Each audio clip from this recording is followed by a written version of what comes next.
Poor Barbara, not for her the carefree hours of happy play, nor the busy hours of work and study. What has happened to her that she lies there so hot and feverish, so weak and dizzy, so miserable with suffering and pain?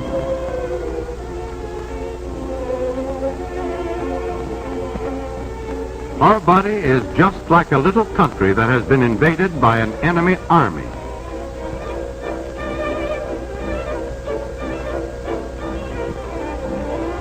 But the enemy in this case is not big soldiers. This invading army is so tiny that it can be seen only through a microscope. Its soldiers are the germs of communicable disease. Some of these disease-causing organisms are so small that they cannot be seen even with the most powerful microscope. They are detected only because they can pass through the tiny holes of this filter.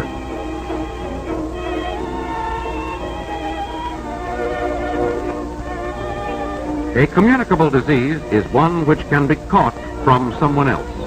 This means that the germs have to leave the body of a sick person and enter the body of one who is well. The usual gateway by which they enter is through the mouth or nose.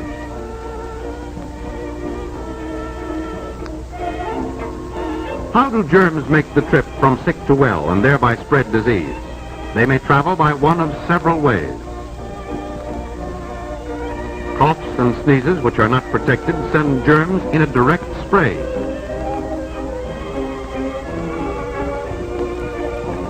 Kissing also gives germs a direct, short trip. The public drinking cup is a favorite means of travel. Water, as we find it in nature, may have harmful germs in it. If we drink such water without first boiling it, we are giving these germs a free ride into our bodies. Milk is the best food there is for us. But if it comes from unhealthy cows, in dirty surroundings, or is handled by people having a communicable disease, it can become a good conveyor of germs. Rats and some insects, particularly the fly, are of great help to germs of certain diseases by carrying them from filth to the food we eat.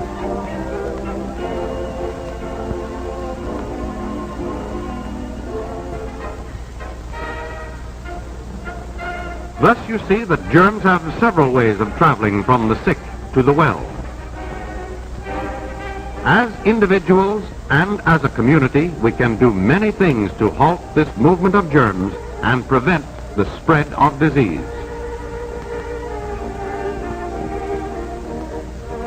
A healthful community must have a safe water supply. Here we see sedimentation and chlorination, a part of the process of water purification. In rural areas, a safe water supply requires a properly constructed well located on higher ground and at a considerable distance from the toilet.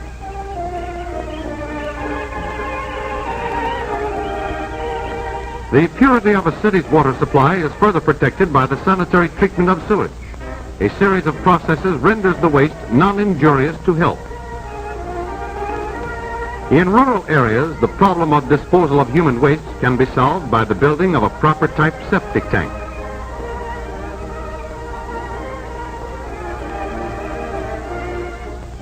Or, if this is impractical, by building properly constructed sanitary toilets.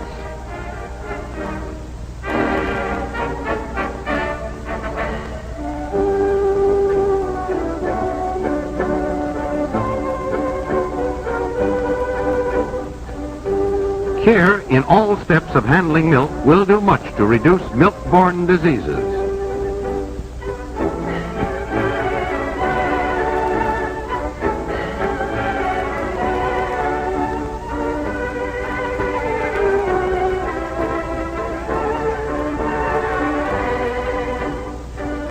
Cleanliness in the dairy, healthy cows, clean and healthy milkers,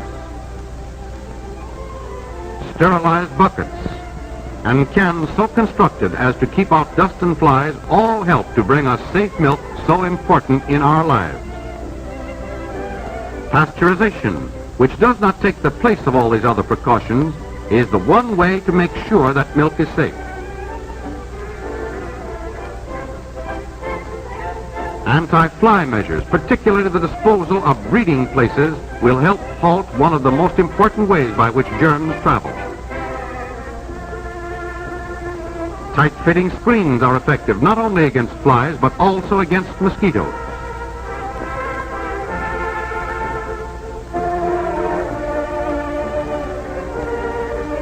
We can do much to prevent the spread of disease by keeping away from those who are sick.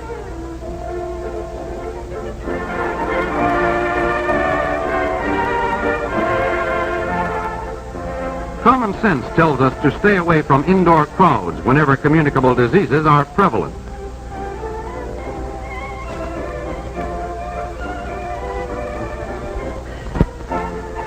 Always call the doctor early whenever a communicable disease is suspected. Early treatment may lessen the severity of the sickness and halt its further spread.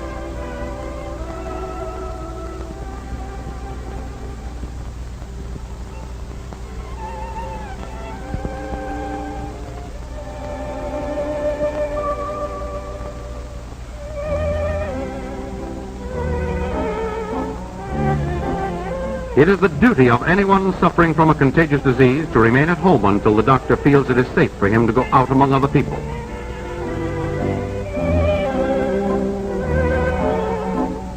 Some diseases, such as smallpox, diphtheria, and typhoid fever, could be wiped out entirely if each and every one of us took advantage of the time-proved protection offered by vaccination and preventive inoculation.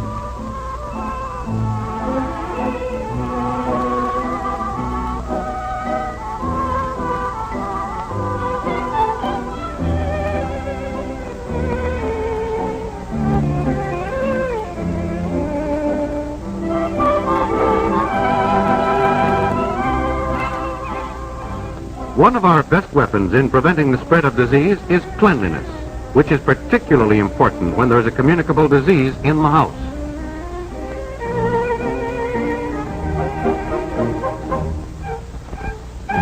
Certainly, cleanliness should be observed in all places where food is sold or served.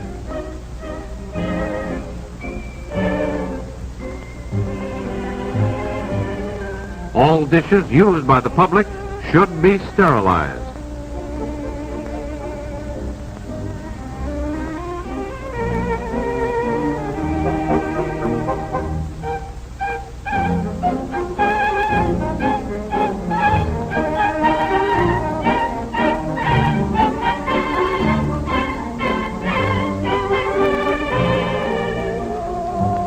Our hands may pick up germs. The one act of washing the hands after going to the toilet and before eating is an invaluable health measure. The use of paper cups instead of common drinking glasses will help keep down the transmission of disease.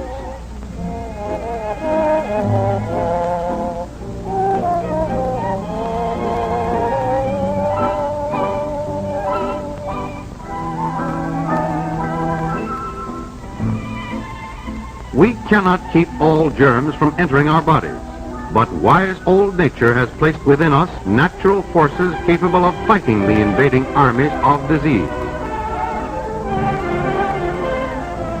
The better the condition of our health, the stronger this last line of defense against the invader. Building up this resistance depends upon a well-balanced diet which satisfies all the food requirements of our body.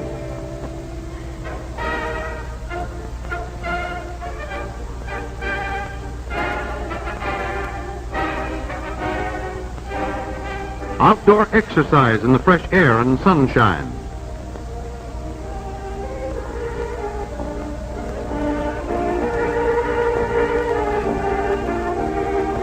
At least 6 glasses of water daily.